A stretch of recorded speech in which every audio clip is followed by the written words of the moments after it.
Hello दोस्तों, आप सभी का मल्टी एजुकेशन सेंटर चैनल में स्वागत है। अभी तक हमने बल और दाब से संबंधित अभ्यास प्रश्नों को देखा। आज हम इस वीडियो में आप सभी को Jawahar Navodaya Vidyalaya class 9 entrance exam में जितने भी क्वेश्चन कुछ पूछे गए हैं, कुछ क्वेश्चनों को हम यहाँ आपको दिखा रहे हैं जो पिछले वर्षों में पूछे गए थे। तो ये आपके कुछ प्रीवियस ईयर क्वेश्चन हैं जिनको आपको देखना बेहद ही जरूरी है। आप देखेंगे तो आपका क्वेश्चन का कुछ लेवल समझ में आएगा कि कैसे क्वेश्चन पूछा जाता है। तो आइए शुरुआत करते हैं। पहला क्वेश्चन है, बैरोमीटर यंत्र से वायुमंडलीय डैश डैश मापा जाता है। ये आपका जनवरी 2023 में ये क्वेश्चन आया था एंट्रेंस एग्जाम में। तो कह रहे जो बैरोमीटर है इसे क्या मापा जाता है?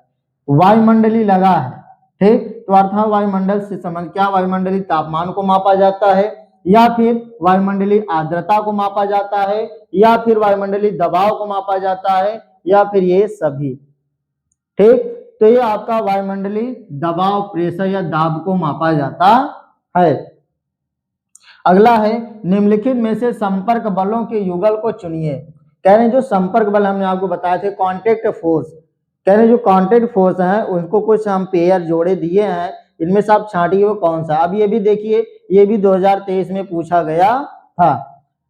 पेशी बल और चुंबकीय बल, क्या वो पेशी बल और चुंबकीय बल है, या फिर पेशी बल और घर्षण बल है, या फिर घर्षण बल और स्थित वैद्युत बल है, या फिर गुरुत्वीय बल और चुंबकीय बल है।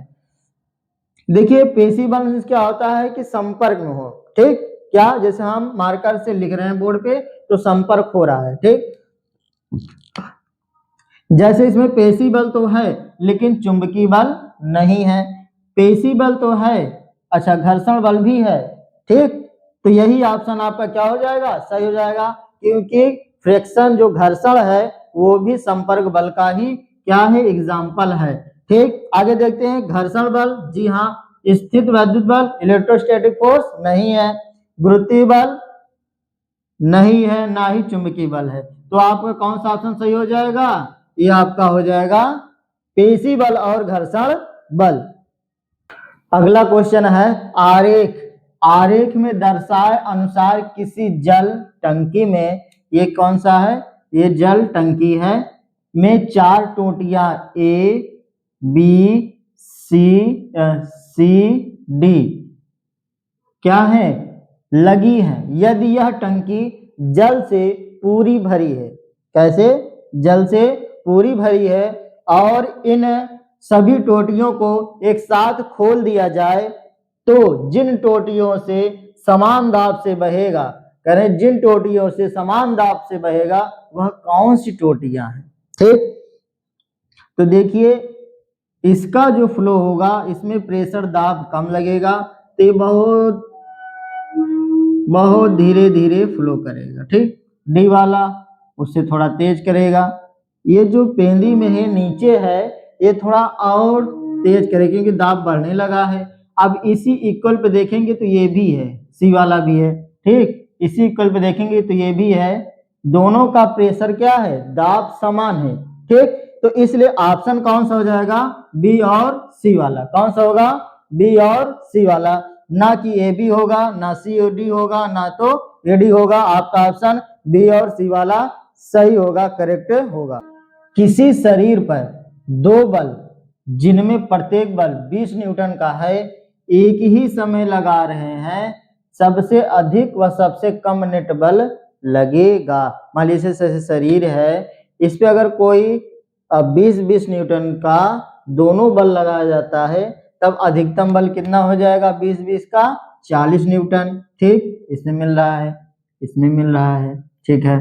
अब कह रहे हैं सबसे अधिक तो मिल गया, सबसे कम मीन्स दोनों बल हटा लीजिए तो कितना हो जाएगा, 0 हो जाएगा।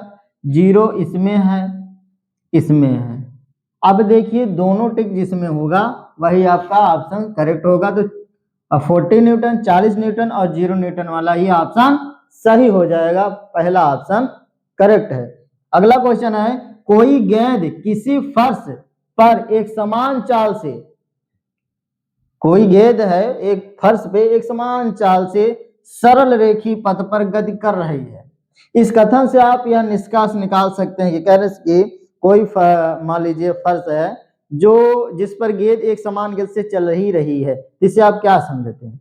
क्या गेंद पर कार्य करने वाला बल शून्य है?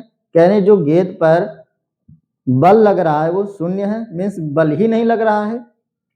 गेंद पर गुरुत्व बल कार्य नहीं कर रहा है, कह रहे जो गेंद पर है गुरुत्व बल ग्रेविटेशनल फोर्स नहीं लग रहा है। गेंद पर घर्षण के विरुद्ध कोई असंपर्क बल कार्य कर रहा है, कह रहे जो गेंद है उस पर क्या घर्षण के विरुद्ध कोई असंपर्क बल का कार्य कर रहा है? क्या घर्षण बल लुढ़कने वाली वस्तुओं पर कार्य नहीं करता है। जो घर्षण बल है क्या उस पे लुढ़कने वाली वस्तुओं पर कार्य नहीं करता है। तो इन सभी में आपका ऑप्शन कौन सा सही हो जाएगा? क्योंकि गेंद पर घर्षण के विरुद्ध कोई असंपर्क बल कार्य नहीं कर रहा है, इसलिए क्या हो जाएगा आपका सी वाला ऑप्शन सही हो जाएगा। अगला क्वेश्चन है जो 2022 में पूछा गया था कि कौन सा मात्रक दाब का नहीं है।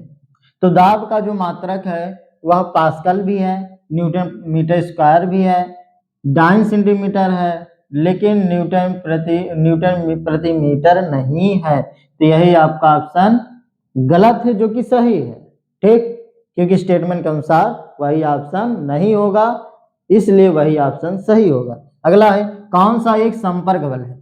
इसमें कुछ 4 ऑप्शन दिए हैं, बल बताए हैं, आपको इसमें से छांटना है कौन सा संपर्क बल है। स्थिर विद्युत बल, इलेक्ट्रोस्टैटिक फोर्स, क्या ये संपर्क बल है जो हमने बताया था? चूंकि ये नहीं है। चुंबकीय बल, गुरुत्वीय बल, ये तीनों बल आपके असंपर्क बल के उदाहरण है, नॉन कॉन्टैक्ट फोर्स है। जबकि कॉन्टैक्ट फोर्स के संपर्क बल के उदाहरण कौन से थे आपके? घर्षण बल। यही आपका आंसर सही हो जाएगा।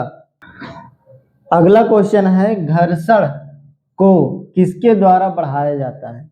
करें घर्षण बढ़ाने के लिए कुछ इन्होंने ऑप्शन दिया है, उसमें से आपको चूज करना है, चुनना है कि किस कारण हम घर्षण बढ़ा सकते हैं। क्या स्नेहन से, कैरम बोर्ड पर पाउडर छिड़कने से, सतह को समतल करने से। जो ये तीनों ऑप्शन थे आपके, ये घर्षण घटाने वाले हैं, बढ़ाने वाले नहीं है। लेकिन उन्होंने कहा कि किसके द्वारा बढ़ाया जाता है, तो टायरों पर जो खुरदरापन होता है, बनाए जाते हैं खुरदरे खांचे बनाए जाते हैं, उससे क्या होता है? घर्षण बढ़ जाता है। तो टायरों पर खुरदरी तला लगाने के लिए क्या होता है? घर्षण बढ़ जाता है। तो आपका डी वाला ऑप्शन सही होगा। अगला क्वेश्चन है एक गैस से भरा गुब्बारा ऊपर की ओर जाता है। एक गैस से भरा गुब्बारा है वो ऊपर की ओर जाता है, क्यों? क्योंकि इस पर गुरुत्वाकर्षण बल नहीं लगता है। इस पर कोई घर्षण बल नहीं लगता है। ऊपर की ओर लगने वाला बल गुरुत्वाकर्षण बल से अधिक होता है। बिल्कुल नहीं, ऊपर की ओर लगने वाला जो बल होता है वो घर्षण बल से अधिक होता है। किससे अधिक होता है? घर्षण बल से अधिक होता है। तो ये आपका डी वाला ऑप्शन करेक्ट हो जाएगा। अगला क्वेश्चन है कि पास रखी थर्मोकोल की 2 गेंदें किस बल के कारण एक दूसरे से दूर चली जाती हैं? क्या वह चुंबकीय बल होता है, या वैद्युत बल होता है, या फिर गुरुत्वाकर्षण बल होता है, या घर्षण बल होता है? तो इसमें आपका वैद्युत बल लगता है। कौन सा बल? वैद्युत बल लगता है। अगला है शरीर में उपस्थिति का समाप्त होना शरीर में घर्षण बल को क्या करता है? बढ़ाता है, या घटाता है, या प्रभावित नहीं करता है, या घटा या बढ़ा सकता है। कह रहे हैं जो शरीर में उपास्थियां होती हैं वो धीरे धीरे समाप्त हो जाती हैं, तो क्या घर्षण घटने से समाप्त होती है या बढ़ने से समाप्त होती है? तो वो उपास्थियां घर्षण के बढ़ने से समाप्त हो जाती है। अगला क्वेश्चन है क्रिकेट के बल्ले का हैंडल किसके लिए प्रायः खुरदुरा होता है? तो वह घर्षण बढ़ाने के लिए ही क्या कहते हैं? खुरदुरा बनाते हैं। पृथ्वी पर चलते समय हम किस पर बल लगाते हैं? तो पृथ्वी पर चलते समय हम पर जड़त्व का बल लगता है, यह जड़त्व का बल लगाते हैं। गुथे हुए आटे की लोई से रोटी बनाने में किस बल का प्रयोग होता है? क्या उसमें घर्षण बल का प्रयोग होता है या गुरुत्वाकर्षण बल या चुंबकीय बल, तो उसमें पेशीय बल का उपयोग होता है। किसका? पेशीय बल का उपयोग किया जाता है। अगला है लोहे के शटर पर मोबिल तेल घर्षण को बढ़ाने के लिए या घटाने के लिए या समाप्त करने के लिए या उतना बनाए रखने के लिए किया जाता है।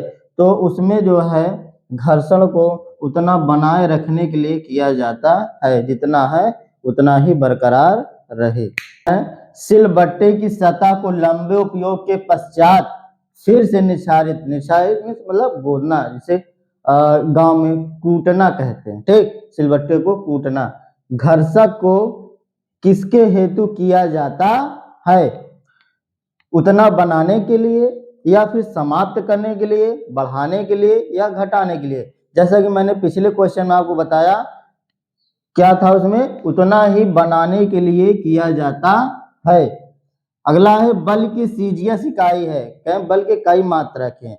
एसआई मात्रक है, सीजीएस मात्रक है, एमकेएस मात्रक है। तो सीजीएस इकाई में कौन सा है? सीजीएस में डाइन है। कितना है? डाइन है। अगला क्वेश्चन है वस्तुओं के संपर्क में आने से उत्पन्न बल क्या कहलाता है? देखिए इसमें भी ये क्वेश्चन भी जवाहर नवोदय विद्यालय 2018 में पूछा गया था। तो कह रहे हैं कोई वस्तु संपर्क जब आती है तो कौन सा बल उत्पन्न होता है? तो ये संपर्क क्वेश्चन में ही दे दिया है, तो संपर्क से क्या हो जाएगा? संपर्क बल आपका करेक्ट आंसर हो जाएगा। तो आप सभी को धन्यवाद, वीडियो के लास्ट तक बने रहें आप सभी, इसके लिए आप सभी को धन्यवाद।